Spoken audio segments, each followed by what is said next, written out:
দেখুন কতটা গাঁজাখুরি গ্রন্থ। আচ্ছা, দুর্গার কয়টা বাবা? আপনারা বলছেন সে আবার কি কয়টা বাবা? আপনারা জানেন না দুর্গার কয়টা বাবা? দুর্গার দেখুন কতগুলো বাবা। একটা হচ্ছে, আপনারা বলেন না, দুর্গার বাবা হচ্ছে হিমালয় পর্বত, পর্বতের কন্যা, তাই তার আর এক নাম পার্বতী।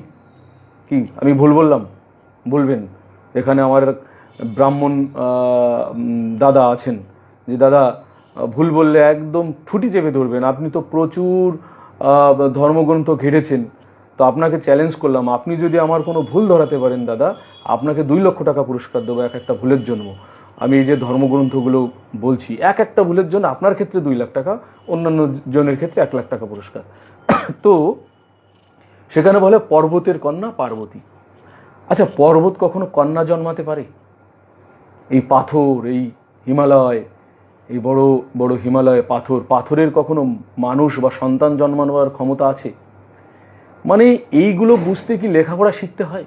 যে কতটা ধোঁকাবাজি বামুন তাদের ধর্মগ্রন্থ। দাদা আপনাকে বামুন বলছি ঠিকই, কিন্তু মানে ভাববেন কত দুঃখে আমি বামুন বলছি, যে কত ধোঁকাবাজি আপনারা দিয়েছেন। যে পর্বতেরও কন্যা পার্বতী, সেই ধোঁকাবাজি আমরা এখনো মেনে নিচ্ছি। আধুনিক যুগে আমরা দুর্গাপূজায় মত্ত হয়ে উঠেছি। এবং কারা মত্ত হয়ে উঠেছে? এসসি এসটি ওবিসি সমাজের মানুষই বেশি মত্ত হয়ে উঠেছি আমরা।